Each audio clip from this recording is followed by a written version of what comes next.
What is up, Fanatics? It's 8 p.m. Mountain Time, and that means another episode of Home Theater Fanatics Live. Tonight is episode 144, and we've got another banger for you tonight. I'm bringing in two of my buddies, and I love these guys because not only are they great dudes, but they make an amazing product set. And this is Rick and Theo from Acurus and Aragon. Now, you might be asking, who is this Theo I speak of? He also goes by Ted. So if you're confused, don't be confused. It's the same guy. Don't worry. You'll be okay, and you'll make it through. But they're going to join us on the show right now. Welcome, guys. How are you doing? Jiles, how you doing, man? How you doing, Jiles? Awesome. So I think we clarified the name stuff, right? Because I asked before the show, I'm like, what do I do here? How do I do this? So Rick and Theo from Acurus and Aragon, welcome. So I think there might be one or two people that don't know you guys out there. So let's run through some quick introductions just so everybody kind of knows who they're talking to. And Rick, since you ended up on the top of the screen on my screen, so let's go with you first. So Rick, who are you and why should people care? Well, I don't know why they should care, but I'll tell you who I am. I'm Rick Santiago. I'm the co-founder with that dude below there, Theo. And we started this company, Indie Audio Labs, owners of Acurus and Aragon. We started it back in 08-ish, and we did it because we really thought we had some cool ideas and some different ways to approach home theater products and processing and just entertainment experiences. So my background is, technically, I'm an electrical engineer, so the propeller head thing is going on. But as far as Indie Audio Labs and the company, I'm nominally the CEO, I guess. So whatever that means. Right on, the big cheese. Yeah, and I get to take out the trash and do all those other things. Exactly. Too, so. No, I totally get it. I totally get it. When I don't, he does it the weeks I don't do it. You that's right. Tag on and off, which is very few. Speaking of the trash taker outers, Theo, you're up, sir. Who are you? Yeah, why should people care? Right. So I'm the other co-founder of Indie Audio Labs, and my background is actually I'm a physicist. So somehow I get along with the engineer. We worked that out early on, and no, it actually works out very well. We come at problems from two different directions, and that's a pretty good strength. So we pretty much do all of the product design. We'll map it out, whiteboard it, and all the way from concept to the final product that goes into someone's home. And so it's a good working relationship, and it's worked for many, many years. Put out some great products, and we got a lot more products coming. Right. So one question, I'm going to put you guys on the spot now, and it has nothing to do with product, but I've always wondered how you guys first met, right? Because there's somehow you guys came together and said, let's start this company. And I these stories I always find very interesting, and I've heard everything from, oh, we met on an elevator, or we were at a show, or we grew up together and went to high school. Or so how did you guys first meet and hatch the idea to work together to create these kinds of products? If you don't mind me digging into your personal history. No, that's fine. We met at Klipsch. Right on. Rick, I came on a week before Rick, and I was brought on for sort of an unofficial job title, if you will. I kind of made up one. Right on.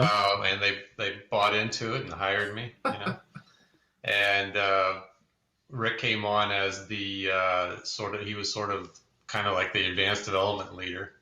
So he was my boss actually when we first landed there, and we worked on some pretty significant projects at Klipsch having to do with electronics that were having some trouble, and we got those sorted out. And there was some technology that was happening in the consumer space that we wanted to see end up in the audio world. We wanted to mix essentially network capability and audio technology together into one happy package and not compromise the audio, which in those days that was kind of happening. So that was the sort of the genesis for Indie Audio Labs, really. Yeah, I remember. I think, Ted, the first time I talked to you, I was actually calling from my family room in my house in Wisconsin, which is where I'm from originally, and it was before I even moved our family down to Indianapolis to work for Klipsch, and I wanted to chat with this physicist that was going to be on our team, and we were both the new guys that were gonna, go in and rattle some cages and yeah, man, we did shake it up a little bit. I guess we did that. Yeah, that's a cool story. No, that's awesome, and maybe a story from a different time. But I'm curious how a physicist gets hired by Klipsch. So not for today, but everybody out there, one day we'll get to the bottom of that story. I want to take a couple of minutes. There are a lot of awesome people that have jumped into the crowd today, and I just want to say hi to everybody. Double A is with us. Paul M, and he fronts a bunch of different brands out there, is with us today. Good guy.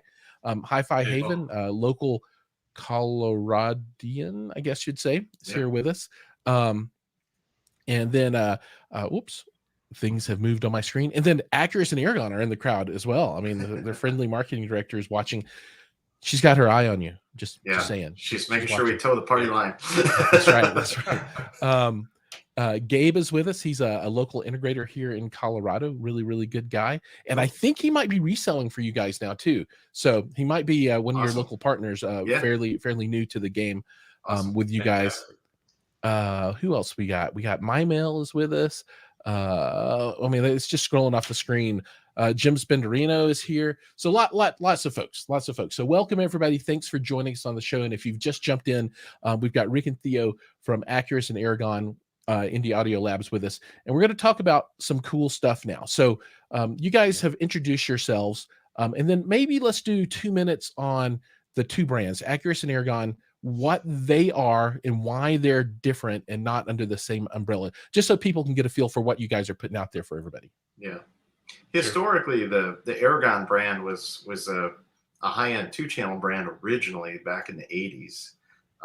And it was the first sort of value high-end brand where it was going up against the likes of Krell and Levinson and some of the other ones that were very, very high performance, but of course the price tag went with that.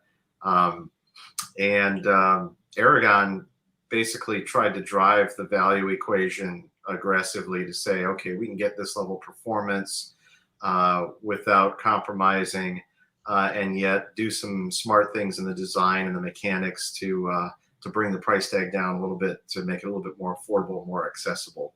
And so that was the original equation. And then that was about 1986 or so when those first came out. And then in around the early 90s is when Acurus came out to sort of be even more of a step down, more accessible, like the say the NADs and the AdComs and those types of brands that emerged in the early 90s, made in America, that could compete with some of the Asian brands that were really getting a foothold at that time. So that was the genesis of the brands originally. Of course, when Ted and I took them over, we kind of rethought them, and Ted, maybe you can kind of explain sort of our new logic, if you will. Right. So when we took the brands over, we had to really kind of go back and say, what was it about the brands that everyone liked? We want to keep that, right?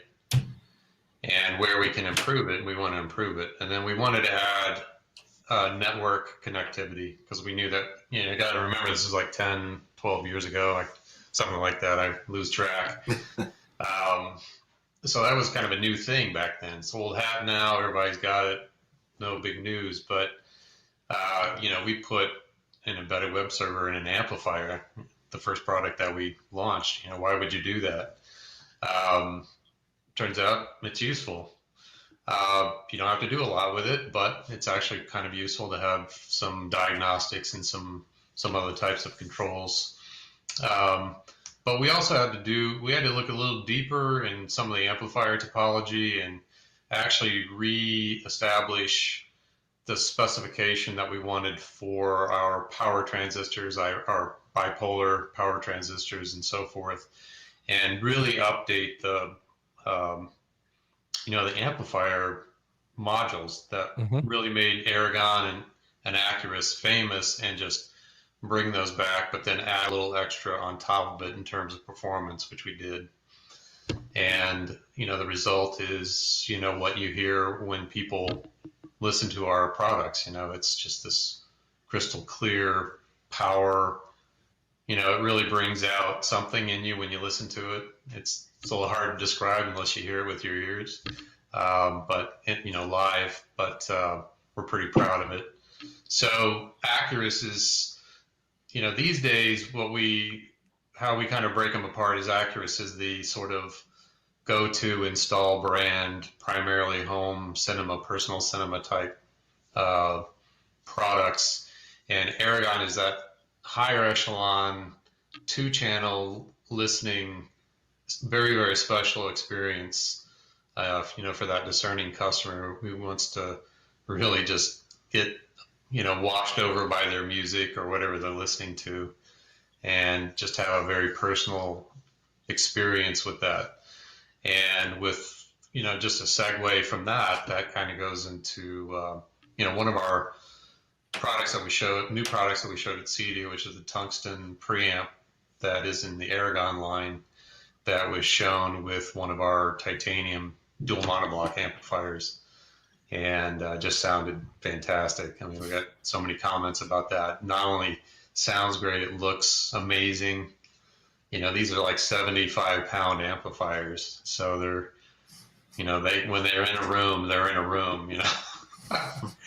So that kind of breaks out how we think of Aragon and Acurus as the two main brands of Indie Audio Labs, and how they treat the customer and the sort of the high-end residential market. Yeah, so I definitely have to echo your comment on the sound quality of especially the Acurus gear, which I'm most familiar with.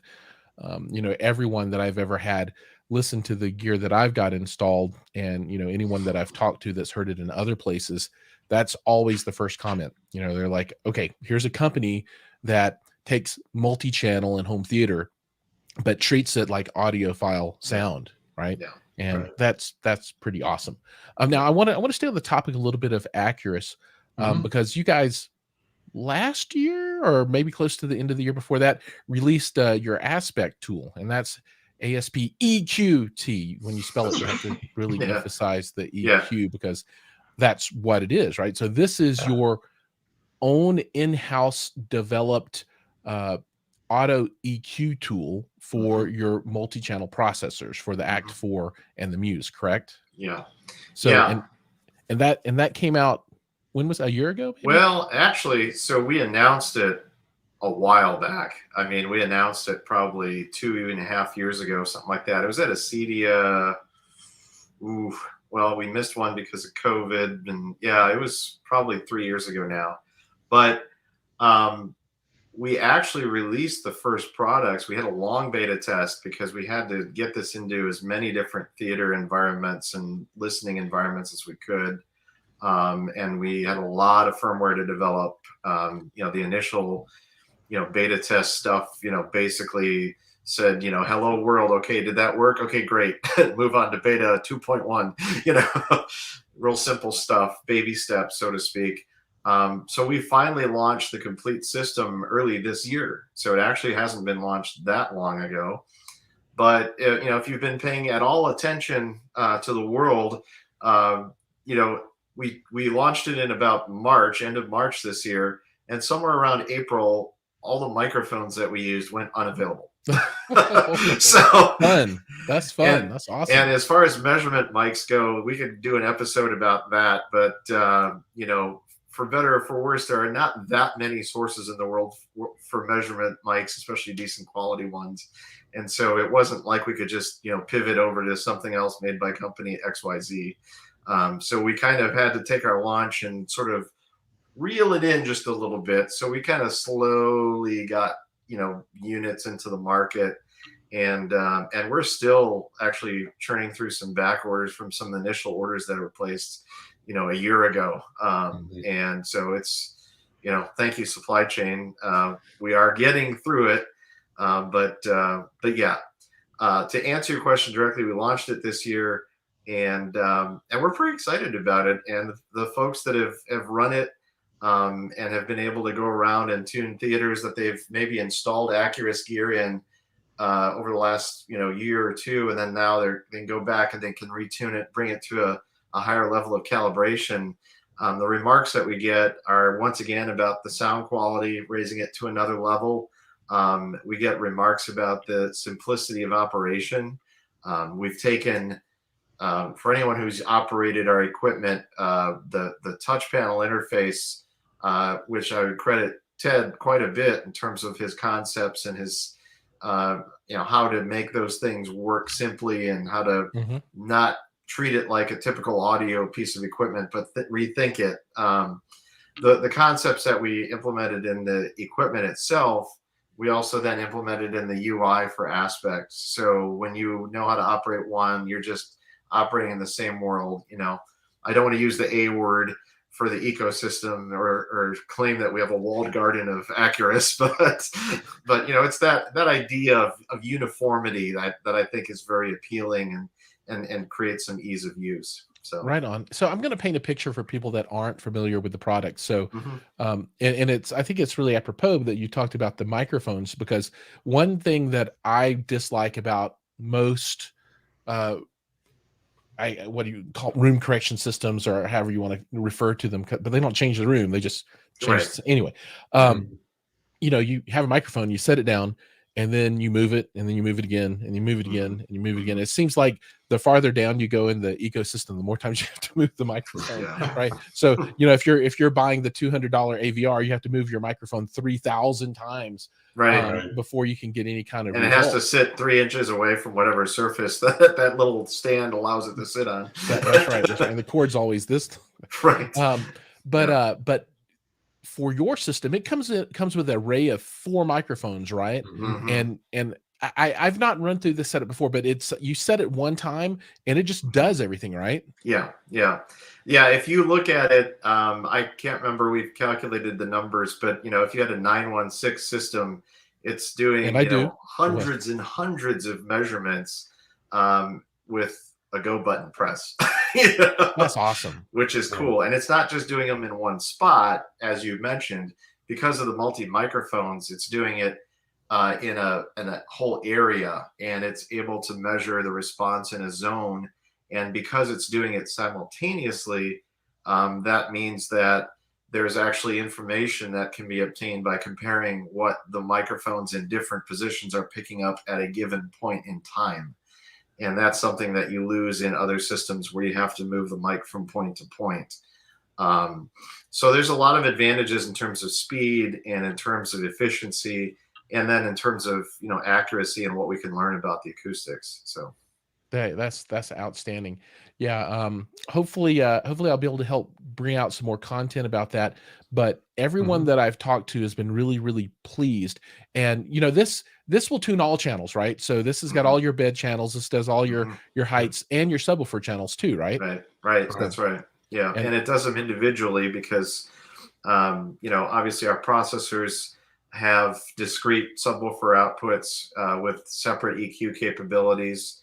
And so you have a 3-4 sub situation. You can basically set the EQ for 3 different patterns and 3 different groups of subs. So yeah. Right on.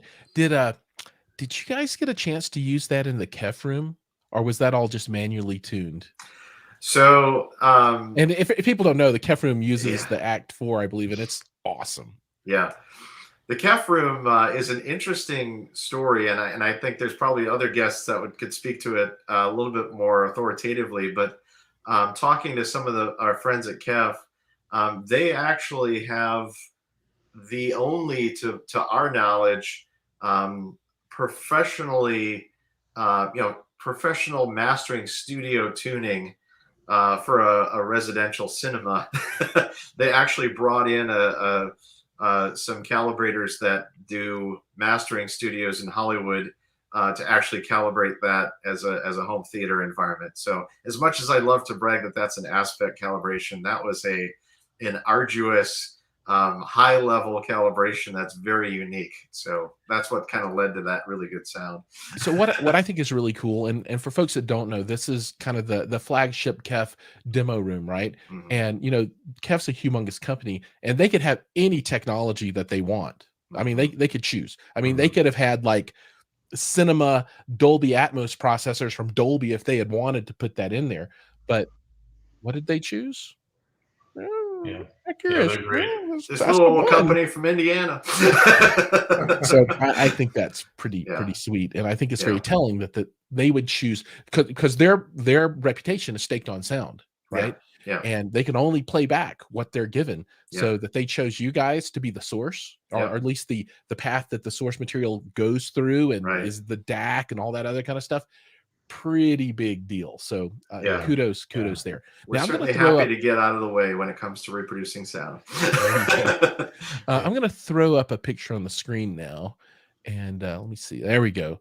And I want to just comment on this a little bit. And at the very top there, I see this thing called tungsten, and it's got a very striking look to it. It looks very modern. Of course, right underneath that, you've got iridium, which is super cool.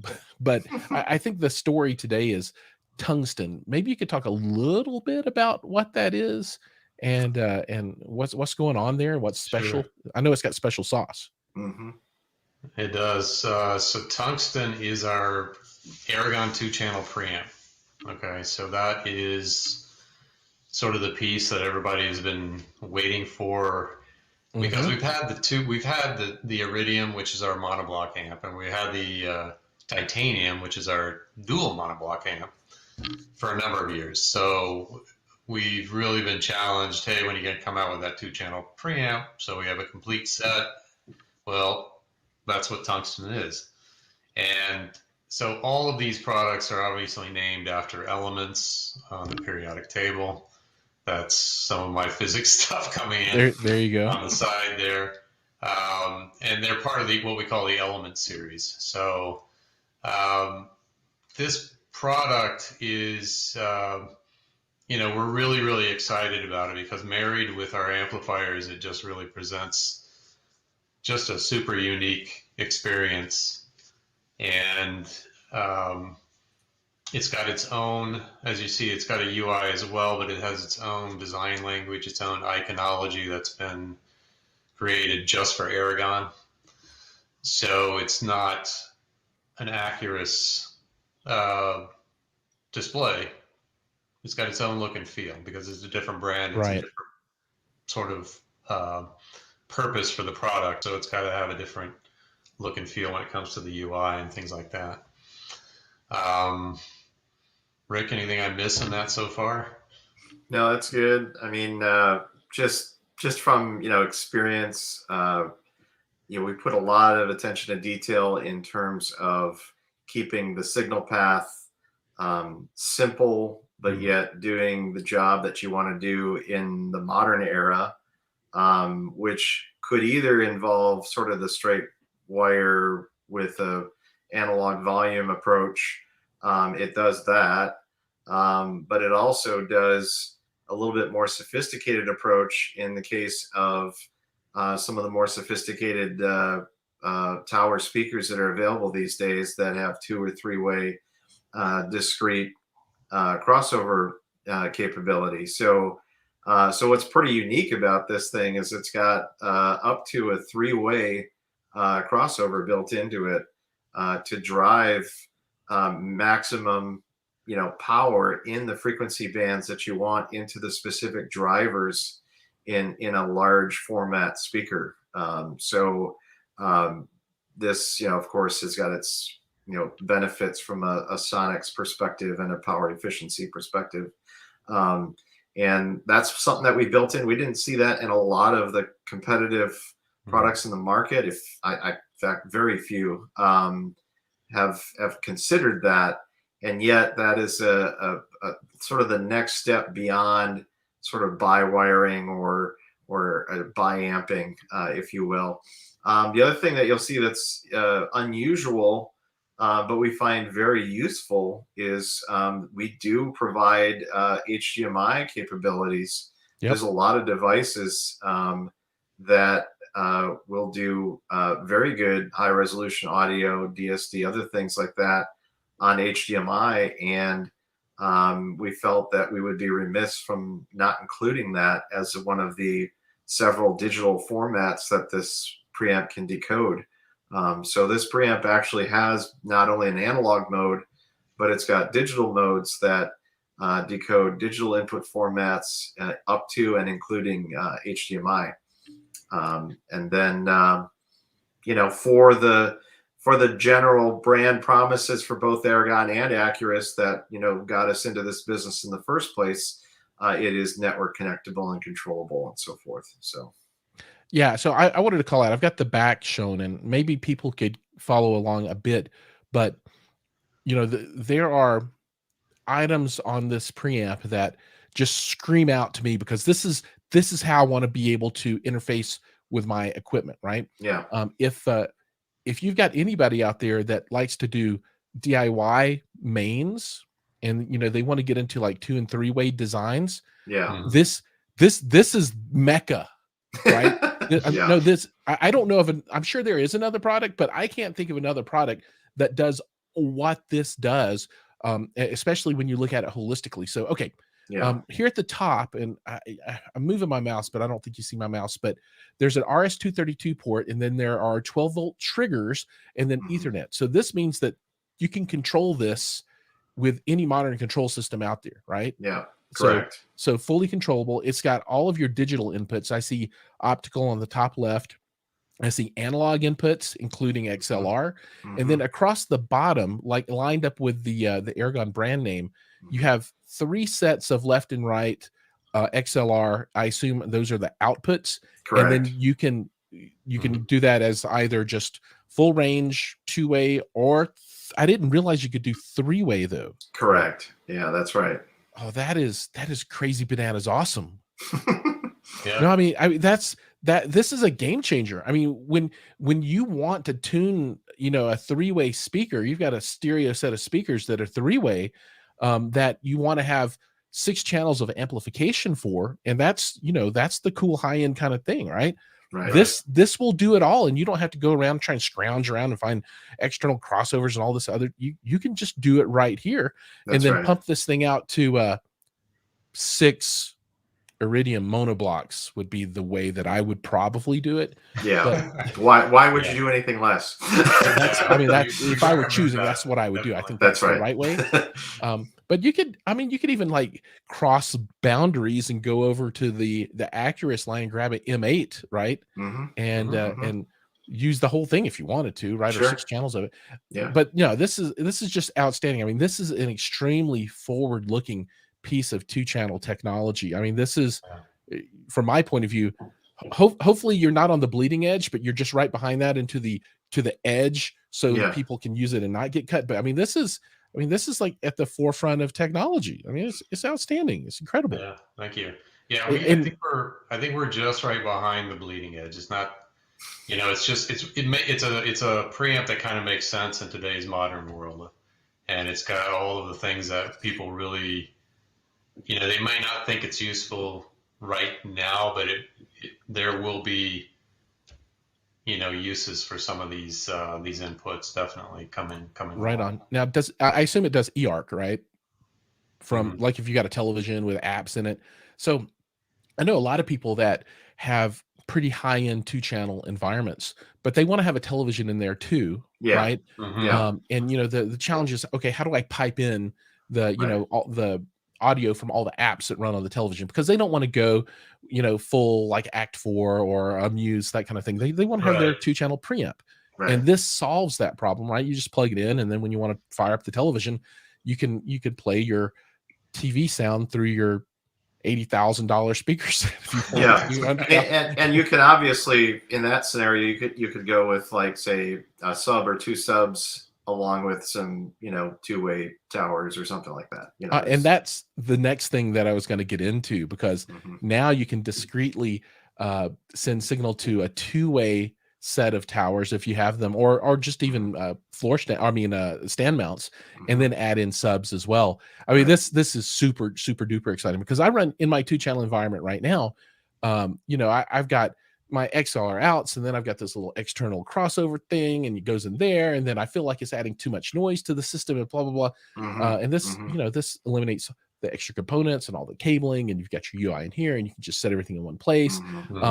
My assumption, and tell me if this is true or not, you can set the crossover via web GUI if you've got this thing IP enabled or on your IP network. That's true. Yep, absolutely. And so guys, you can take your iPhone or your Android device, point it toward this box, and on the fly adjust your crossover for your 3-way tower speakers. That is that not cool? Is that not the coolest thing ever in 2-channel? Anyway, I'm sorry. I'm probably talking about it too much, but I think this is just you're doing a good job. No, it's just bananas, because I don't think enough people have heard about this yet, right? And I when I heard about it at CD, and I was super sad that I wasn't able to see it in person.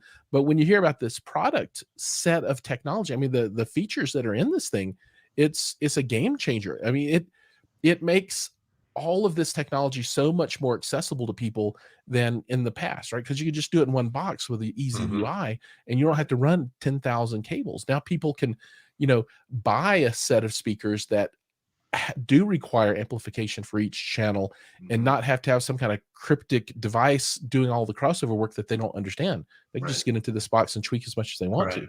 Right. Yeah, built-in loudspeaker management is definitely the key enabler for us. So that's cool. And so any plans of a 2-channel aspect system for auto EQing 3-way 2-channel floor standers?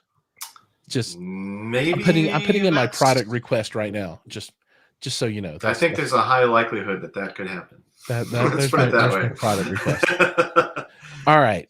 So I want to touch on one more topic before we close this out, and this is the Aragon amplification. So I talked a little bit about that when I called out the Iridium, but you guys really have some high-end amplification that includes all these features, right? That are kind of forward-looking that you don't see in almost any other brand. I mean, it boggles my mind how people have missed this, but I'm glad that you guys haven't. Maybe you could just take a couple of minutes and kind of top to bottom talk through what products are available, because there continue to be more and more out there in that amplification portfolio, and I think maybe even features that I haven't even heard of yet. Well, in terms of the Aragon line, obviously the Iridium, our monoblock, is sort of the top of the heap. That one is the reference for any high-end system that has the hardest speaker to drive. This is the one that you want to have an Iridium behind it, because it'll make it sing. It won't struggle to control its low end. There's a lot of speakers out there, particularly some of the planar speakers, that it's really hard to get control of the bass, and these things just are able to do it. The way we do it, honestly, is only a couple advancements away from the original way it was done in the 80s. I mean, because fundamentally, these are still high bias Class AB amplifiers. They just take advantage of new, faster devices. They take advantage of surface mount technology, where surface mount technology does provide advantages in tight layouts for some of the very sensitive preamp circuits and so forth. They also take advantage of some of the other features that allow the product to run cool and to maintain temperature and to prevent fault conditions. We have so many fault protection capabilities in here that are non-invasive. In other words, they're not involved in the signal path, but they're monitoring the health of the power supply and the bias circuit, and monitoring the health of other things outside the signal path. And then those are all tied into microprocessors that can make intelligent decisions. So the technology in here for an amp that fundamentally is a 30, 40-year-old design is actually very modern, and it gives us some new capabilities there. And then that sort of trickles down into the titanium, which is the dual monoblock, and that is 2 channels in one box. 2 separate power supplies. But very separate, separate power supplies. Formerly known as the 8008, it's been updated. It's got some improvements in those power supplies and some other software improvements. And this one is sort of our staple. If somebody wants to experience Aragon, this is sort of the entry point to get into what amplification from Aragon really is. So yeah, there's a lot under the hood for what seems to be something that looks kind of like the old ones, but there's actually a lot more new stuff going on inside that make it a more compelling and more reliable, and frankly, just a bit even better sounding product than the older ones were. So I guess the most important question is, on the Iridium, can you get the notch on different sides so you can have a mirrored pair if you want to? Yep. Check that box. All right. We have left hand and right hand. Right. And now does the power button move as well, or Yep. So it's completely mirrored? Okay. Yeah, which drives some of our assemblers crazy when they're first getting used to it. They're like, "What?" I bet. And then the Iridium, is that available only as monoblocks, or do you have a stereo version of that as well? Well, the titanium, it would be the stereo version. Okay. All right. Gotcha. Cool. Yep. Right on. Cool. Well, Yeah. that's super exciting. I mean, could you imagine, seriously, a tungsten with 3 iridiums behind, or 6 rather iridiums behind it for a pair of 3-way floor standers? That's almost as crazy as wanting 16, well, what's 9, 6, 15 of them for a home theater. We've seen that before as well. I bet you have, and I'm sure when those customers come around, you're like, yes, let's talk. Absolutely. Let's do this thing. We can dedicate an assembly line to that order. Right on. Cool. Well, guys, I want to thank you so much for coming on the show today. Your company is just absolutely outstanding. Everything you make is awesome. I love it to death. And for me, the best part is just the technology really pushes in the direction that I like to interact with my sound and my equipment with. So, it's I don't know, it calls to me, and I think there's probably a lot of other people out there that it calls to as well. And I can't wait to see what you guys have packed away in the back that you're working on in the secret lab. So that's super exciting. We'll get back to work. Right on. Thanks for having us. This is a lot of fun. Yeah, Rick, Theo, always a pleasure to be on, Jiles. Thank you. All right, gentlemen, take care. And again, thank you so much. Okay, sounds good. Thanks. All right. Now, we're going to move on to the second section of the show. And, if that wasn't enough Indie Audio Labs for you, we've got more coming. And we're going to talk about some movies with a buddy of mine. Let me get this music queued up, because he deserves a little bit of a, oh my God, where's my music? I've lost it. Here we go. No, yes. Yes, this is a time where we sit down and talk about all the movies and content that we love to chat about. And today we've got a very, very, very special guest with us. And you might know him as Superman. You might know him as Batman. But I know him as the Peacock. That's right. We've got Joey with us. And let me click the button. And you're here. What's going on, Joey P? Hey, man. Good evening, everybody. Sorry for the outrageous introduction, but you are a superhero. I don't know about that. Yeah, you are definitely a superhero. And what can I say? So, how are things? It's good. I sometimes I miss the Godzilla introduction sound. Oh, really? Yeah. Here we go. Let me see if I can get it going. There you go. That's a whole day. Yeah. It could be something like today. Well, oh, you know what? Here, let me do this a little bit better. I've got some music that I didn't want to use for you, that might be good. How about this one? In a world where you need to talk about movies, there is only one. And the one is Joey P. Something like that. We always need to be talking about movies. We do. And let's get into it. I'm going to call out the most recent movie that I've seen in the theater, and that was Eternals. And man, right now the movie Marvel people, all the fans out there, they're going nuts about stuff, and I feel like it's a community divided, if that makes sense, because you've got people who love the Eternals and love Shang-Chi, and then you've got another set of Marvel fans that just despise this stuff. For me personally, I liked them both. Maybe I'm easy to please. I don't know. Do you have any thoughts on that at all? I am hearing the exact same thing. I was with Mike, our buddy Mike, on Shang-Chi, but I finally watched it and I thought, this was not bad. The immersive sound on it was killer. Absolutely. But I was not disappointed with the movie. I have not seen Eternals yet. So, but the few of my friends who have gone to see it, they're in the camp of we didn't like it. Right on. Yeah, I mean, the Eternals is kind of a different thing. And, Marvel's kind of going through this phase now where they're introducing new characters. And, this is kind of what they did at the very beginning when they had like Iron Man 1 and the Hulk and all this stuff, right? Before they got into this big epic Thanos kind of thing, right? Right. Gosh, I don't know. I'm enjoying them. And I'm looking forward to Spider-Man, and apparently it broke the internet when people were trying to buy tickets. I saw that today that it was shutting down servers, and I think I saw tickets for $24,000. What? I did.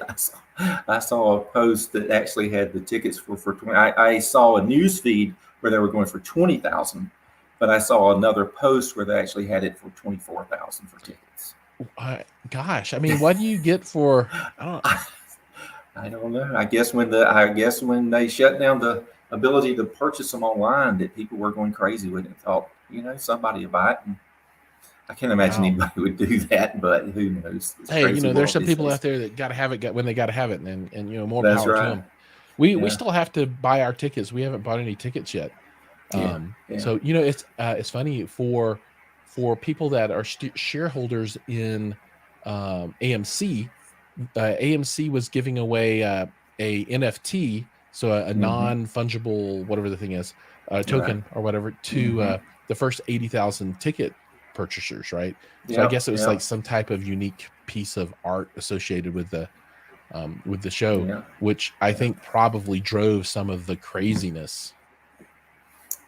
In this NFT thing, I saw an interview the other day where they're trying to convince Quentin Tarantino to do the same thing for some stuff from Pulp Fiction, and I don't know if they convinced him or not, but he didn't understand the concept, and he was getting a lot of pushback from it. But this NFT stuff or the movie stuff is really, for some reason, gotten hot. So yeah, I mean, it's it's an interesting concept. You take these NFTs, these non-fungible tokens, and you can have ownership of digital, I don't know, artwork or digital assets or whatever it might be, which is kind of a whole different kind of thing. There's never been anything like this before. Right. And there are people out there that are making money hand over fist, buying and selling these things right now. And it's I'm curious to see what happens in 5 years or 10 years down the line. So if you roll back, when Bitcoin first came out, and my tale of woe as I had,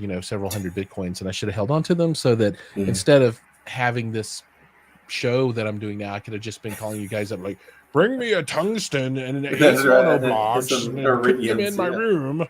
But now I just get to talk about it. But the NFT crazy thing, it's kind of cool.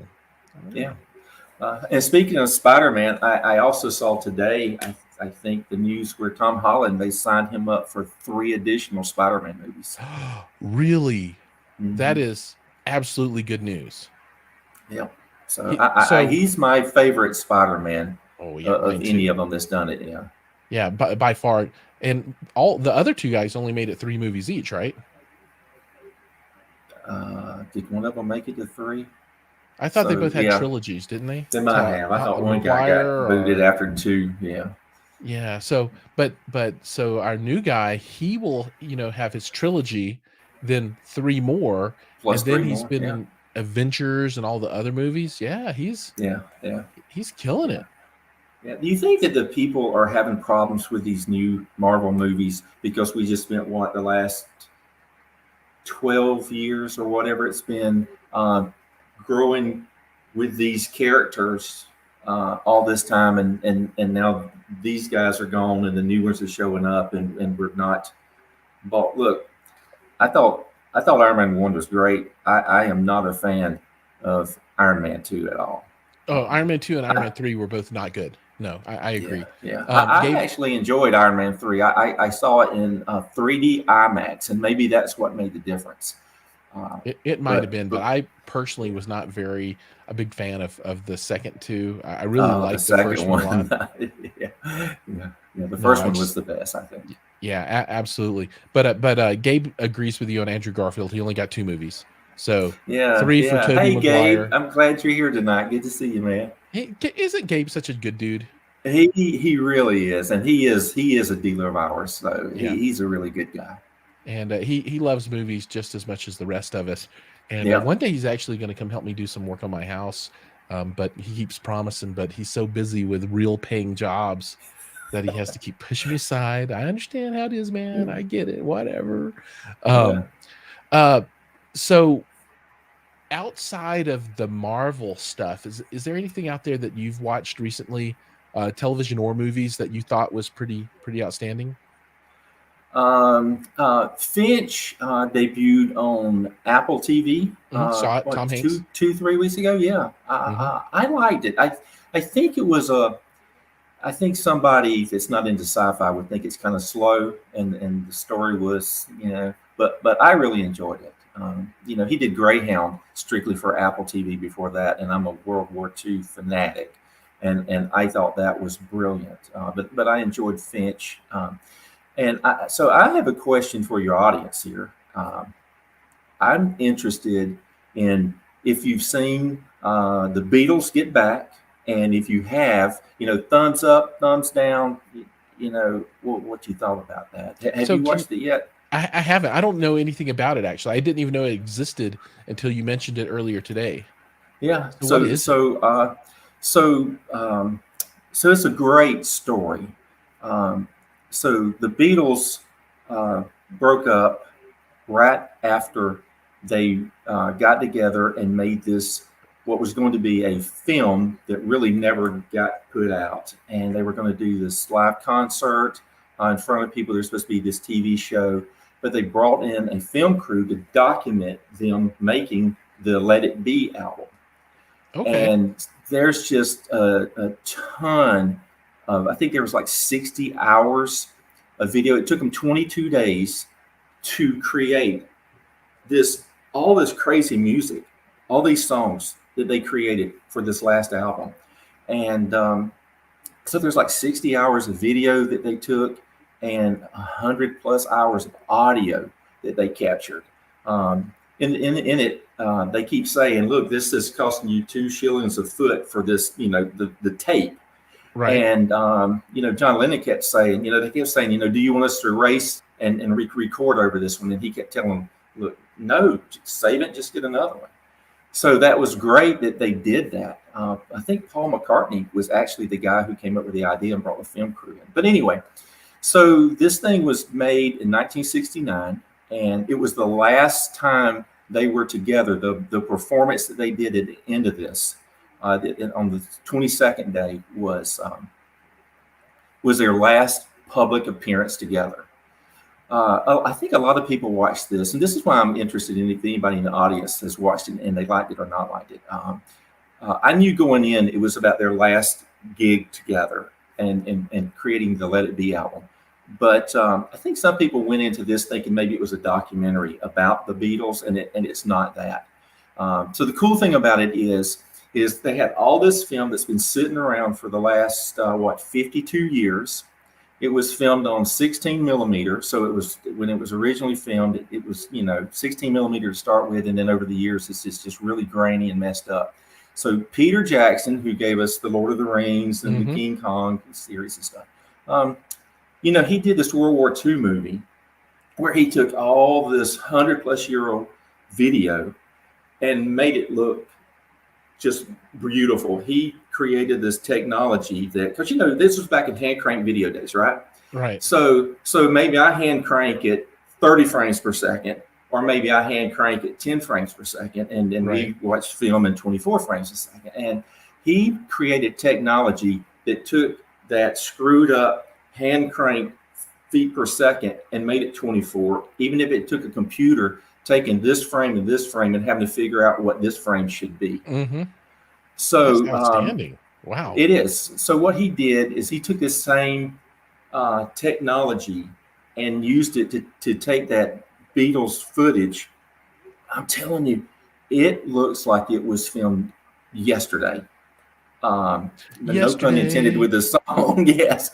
But the video is so stinking clear. And in places where there's the video of them talking, but it's audio that he wants to use, he made it like such a seamless transition because of the way he would cut to people's heads, or maybe Paul's talking and Linda's standing in the way of his mouth and stuff. So it just seems like there's this conversation. I think there was, and somebody can correct me on this, but I think they took that video, the film that was made, and cut it and put a version of it out that made it look like they were all fighting the whole time, and that's why they broke up. But in this version, they do have a couple of we've been together so long since because they've been together since they were 13 and 14 and 15, George and John and Paul.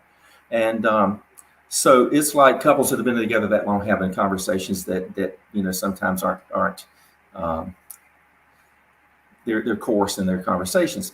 But overall, it's just a great film. It's 3 nights, so it's like almost 8 hours. They cut it up into parts 1, 2, and 3 because it was so much he tried to condense into telling the story.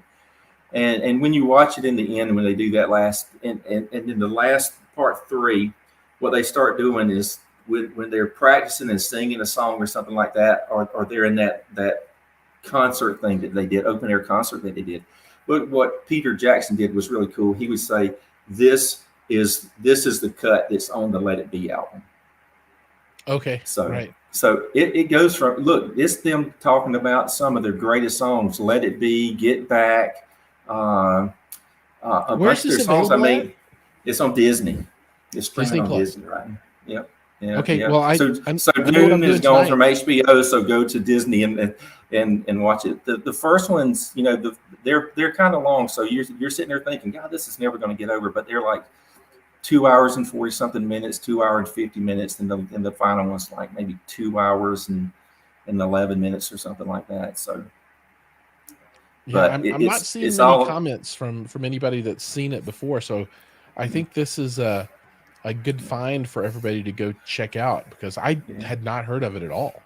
If you're a music fan, Beatles influenced that 1960s generation, right. And it is a good reflection. And when you watch it, I will add this. One of the things is when you watch it and they're in there practicing and getting these songs together, there's a lot of cutting up, and I was thinking, it would be hard to sit in this with all of this, let's get down to business and make this work. Because we only have a short, they only had 2 weeks, I think 14 days originally to do it. And some stuff fell apart. So they added an extra week in it.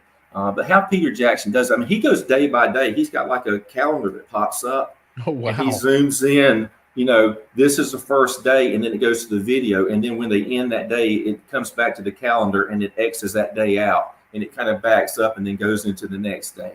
So you see this event happening over the course of these 20-something days. So it's just, I really enjoyed it. But you can't go in and think it's the history of the Beatles. It's a history of their final album and how it got made. So That's super cool. You know, I feel like we're living in, I've said this before, just in a golden age of content, because there is just so much outstanding material. You know, whatever you're into, whatever you like, you're going to be able to find stuff nowadays that's just crazy good. You know, I was looking at Apple TV just before the show today.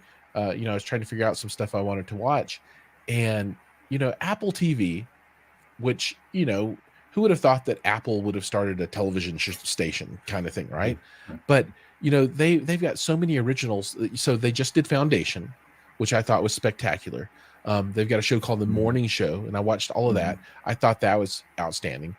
You called out Finch, right? And you know, they're doing a lot of stuff with Tom Hanks, and that's all outstanding. They have and Invasion. I've just started watching it, and so far I like it. So I haven't watched that one yet, so it's on my list. So I want to check that one out. They've got Jason Momoa with C, which is a crazy kind of thing. Ted Lasso is the best show on TV, bar none. Yes, the writing in that is brilliant. It is. I don't know when the next season starts, but I am in high anticipation of it. You know, if they let that go without doing a whole bunch of seasons, I'm going to go and I'm going to have some stern words for somebody.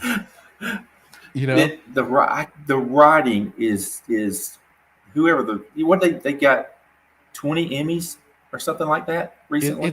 It was insane. Like, you know, and I just wonder if it calls to people of a certain age though. So the Ted Lasso character, you know, he always throws out all this stuff from when he was young, you know, the music and the movies and the culture and all this stuff. And you like my boys, you know, they're, you know, 12 and 10. They don't get it at all. They're like, who did let the dogs out, Dad? You know, kind of thing, right? Why did they let them out? You shouldn't let your dogs out, not on the leash, you know. And I'm like, no, son, that's the song. They're like, oh. But and he'll say something, and I won't know what it is sometimes, but I'll know that it's a call out to something. And I have to go find it. Yeah. So there's so many dude, it's brilliant. It is. It's full of all the characters are so good and so strong. Yeah. It's so good. And man, just the whole thing for the character that's from what, Nigeria, is it? I can't remember. And then he's got the guy that comes up that wants to bring him back home to play and all that stuff. And it's just so good. It's just all yeah. Because you never knew which way that was going to wind up going. So how they handle all the situations, because you think it's going to happen one way and then it goes the other way, and you're like, that was the best way it could have gone. That is so good. Yeah. And then the psychiatrist that they brought in for the team, that's something I would never have guessed. Mm-hmm. I would not have thought that would be some type of plot device that they would bring into the show, but it's awesome. And then it made me cry when I heard, you know, his story, and oh God. The Christmas episode that they did was so good. It was like a roller coaster of emotions through it. Yeah, it's really good. Now, one thing I do want to call out on Apple TV that people might not know about is Mariah's Christmas, The Magic Continues. I haven't seen that. And it premieres on Friday. And I've got to watch this thing because I was a big Mariah Carey fan back in the day, a long time ago, you know. And you'll hear her Christmas song probably 2,000 times over the Christmas season. So I gotta see if Mariah Carey still got it going on or not. You know, I'm telling you, what was that one song that she hit like 7 octaves at the end of it? I mean, it was. Oh, dude, that's like any song she wanted to. She could do all the whistle tones, which is just ridiculous. You know, it's interesting that we were just talking about the Beatles and we're talking about Apple now, because, you know, the Beatles created the Apple Corporation, which was their brand at the end. Really? And it's funny because you see they talk about it and they carry you to that studio. That's where they finished making the album at, because they didn't like where they started. So because they kept mentioning Apple, you know, what do you think, Apple, blah, blah, blah. And I keep, you know, in my head, I'm thinking, you know, Apple. Right, my Apple TV streamer down there, and the phones and stuff. But no, because I'm thinking, golly, that's weird. And if you go, you can go on and do a search for Apple Corporation, and it takes you to their stuff. And there's a lot of history on that website. That's cool. Yeah, I didn't know. I've got to watch these movies now, and find out about this last record, because, I know who the Beatles are and what their music is, but I don't really know a lot about them. I'll give Cobuzz a shout out here. You can go on Cobuzz, and there's the Let It Be album, and there's is it 5 CDs? And it goes, you see them go through all these songs while making this documentary. And because you're thinking, good grief, I like the Beatles, but that was a horrible song. And then, so I went through the album, listening to it, and I'm like, yep, I'm skipping this. That's a dud. That's a dud. They can't all be great. Yeah, even the wife said, they made great songs, but they made some bad ones too. Well, if you can't make a good one if you don't make a stinker. You know what I mean? They had to, So the Let It Be album is a work of art, but boy, there's a few stinkers in there. Awesome. All right, I think we're gonna wind this one down a little bit today. So go into cleanup mode now. So a couple things I want to call out for everybody. December 14th, that's the big giveaway, and a bunch of brands are participating. Link will be down below. I don't think I've got it down there yet for this episode, but I'll make sure it's down there. Acurus is going to be participating. I think you guys are giving away a t-shirt and a copy of Dune, which is really awesome. That's super cool. And I think it could be, 4K or a digital download, whatever people want, right? So they'll figure that out with them. But we've got everything from passes to Expona to $4,000 subwoofers to a DIY subwoofer kit to KEF Q150 speakers to headphones. We got Hi-Fi Man headphones, all kinds of stuff. So it's really, really exciting. And so I'm looking forward to that. December 14th, mark it on your calendar. Go sign up. I dropped a video. That's coming up quick too. Oh yeah, it's only 2 weeks away.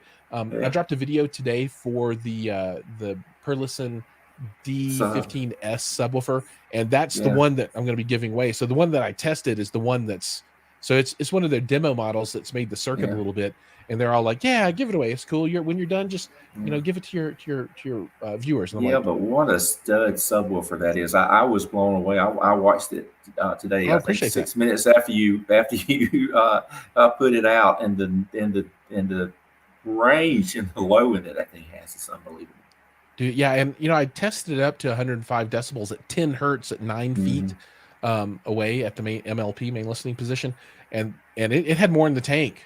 I think there was a little bit of compression in there, so it might have had another 6, 8, 10 decibels at most, which would take it up to 115 at 10 hertz.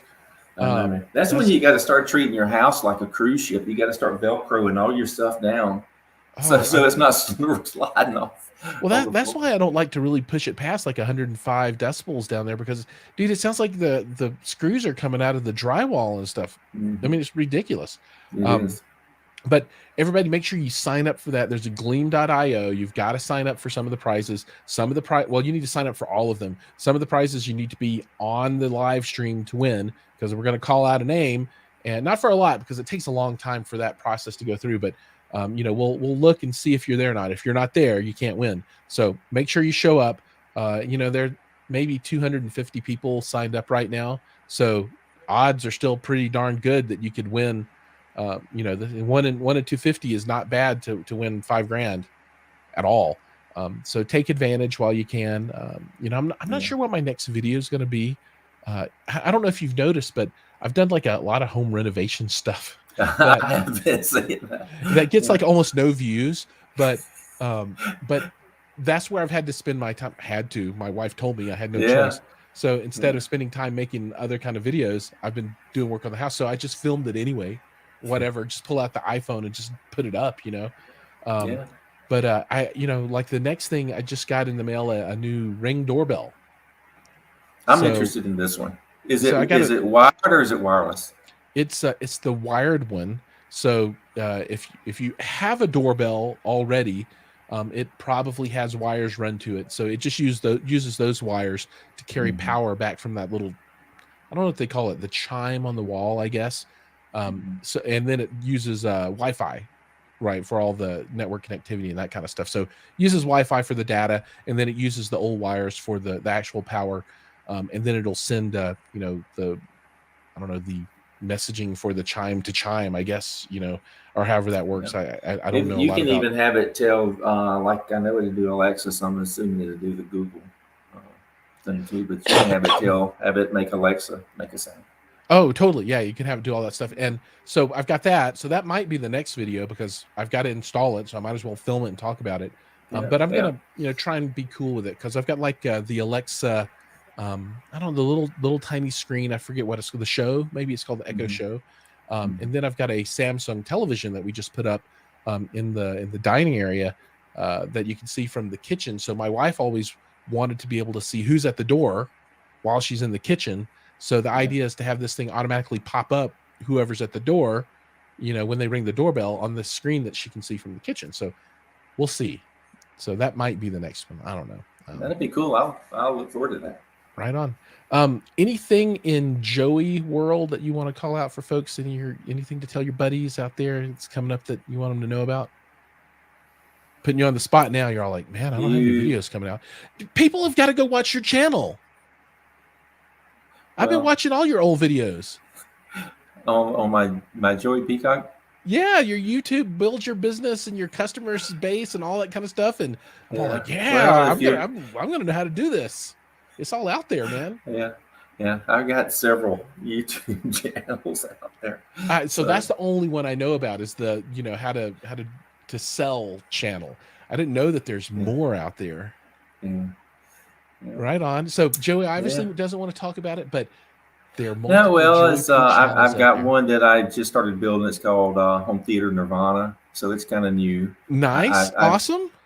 I built a video of the Han Home Theater, which was the AV Forum's Home Theater of the Decade, and that thing is just incredible. Keith Yates was the guy behind that, and I think the world of Keith. He is a acoustic genius as far as making these theaters. Yeah, and you should try to get him on your show. He does 3 levels of theaters. Red was the middle, and the white, and the top of the line is the black level, and the Han's the black level, and he's only built 11 black level theaters in the world. Wow. And the Han, the owner of the Han is allowed him to share the story of it. But that video's gotten a lot of views, and everybody go check Home Theater Nirvana. Go subscribe, check it out. If you want to see a Mac Daddy theater, and I've got I just found a bunch of videos, pictures on the web, and I just made from start to finish, like it's almost like a time lapse build, but it's just pictures and some. I added some of the data on it. Like the room side is enormous. It's unbelievable. It's got like 15 24-inch subs or something stupid in there. He's got 12 24-inch subs behind the screen. Wow. Yeah, that's just behind the screen. Yeah. Wow. And so if you do go look and you see the subs, they're 24-inch there, and they're custom for Keith. They're called is it Uber subs? I think. Yeah. Because they'll go down to 3 hertz. Yeah. That's ridiculous. Yeah, that's an awesome theater. I will go find it, subscribe, and cheerlead for you a little bit. That's awesome. I want to see this. Yeah, grab the link if you want to share the link. Grab the link for that the Han Theater and stick in the. I'll put it down. I'll put it down in the notes so everybody can go check it out. Absolutely. Yeah, in the description here if people want to go look at it. It's really impressive. It's like if you won the Mac Daddy Powerball lottery. Keith would be the guy to call and say, I want to do something like this. What is that? It's like a $5 million theater or something, though, right? It's got a $80,000 projector, a $35,000 processor. The LCR speakers are $6,000 a piece. It's a 19-foot wide screen. Yeah, well, beyond that, sure, that stuff is kind of pricey, but it's got like a separate air conditioning system right? Yeah, just to circulate the air in that particular room. And then you've got to think about the space, because the room is humongous, custom purpose built. It's 16 feet tall. I can't remember the rest of the dimensions, but it's 16 feet tall. 3 rows of seats. That's the way to do it, man. It is. One day when people really watch my videos a lot, and I make a lot of money from these videos, because it's gonna happen. Yeah. If you look at the room, like from the front row up is if you notice the walls and the flooring, and especially around, it's all black. You know, Keith's theory was you need to sit here and the screen is the only thing that you see. So there's no reflections. It's like it's a black hole with the lights off, and then the screen comes on, and that's the only visual that you have in the room. That's outstanding, and I agree. Yeah, I need to paint the walls in my theater and get them from dark gray to black. Just when all you see is that screen, it's a whole different world. Yeah, very cool. Yeah. Back in the day, I built myself a theater, and I wanted it so Art Deco-y because I was all into Theo Calamarakis' designs and stuff, and they were all Art Deco. So I did like red walls with gold inlaid stuff, and of course when you're watching the movie, there's so much reflection off the walls. It was bad. So, here's the thing that I've got going on right now that I don't really have a solution for, but I've got really shiny tower speakers for my left and right, and they're pretty reflective. There's nothing I can do about that. I got what I got, you know. Other than creating some type of sock to put on it, you know, that drapes a little over the front but covers the sides up, and they'll just have to be reflective. But they're so, you know, but they look so good. That was the thing with my little Art Deco theater, is people would come in, and you know, we'd have friends and people come in, and it was just unbelievable, because I mean, I did Art Deco chairs, the whole 9 yards, and and it was just blown away. But you know, I'm sitting there thinking, oh man, there's so much reflection off these walls. You know, I had a black ceiling and black carpet, custom carpet, and that wasn't bad, but the walls were. Yeah, but you know, somebody's new and is not into it, and they can't believe, oh my goodness, look how big the screen is, and there's sound all around me. How is this happening? So, I hear you. Right on. Well, we're gonna call it. Thank you so much for coming on the show with me tonight. Man, I love it. You know, I'm here every week, and I love all the folks that are always on here every week. You know, it's like we're a little family.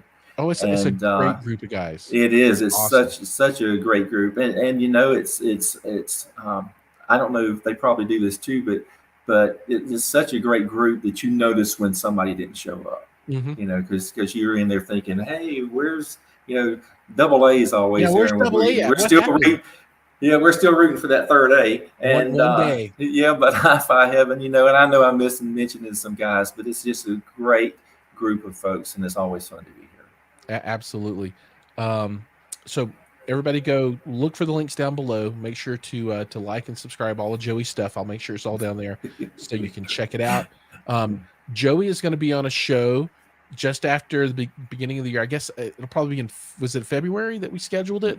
And it's going to be Joey and Brett Bjorkist from Kaleidoscape. So I'm really super excited about that, because, you know, I'm just enveloping myself in the technologies and companies that I love, because they've got great people too.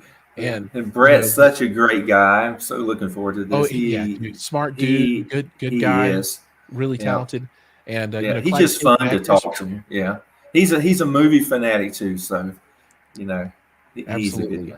So looking forward to that. And so I guess we'll see you then. Everybody else out in the audience, as I say every week, I appreciate you. Time is precious, and thank you so much for spending it with me and everybody else. And with that, I guess we'll see you guys in the next stream. Next time. Yeah. See you. Take care.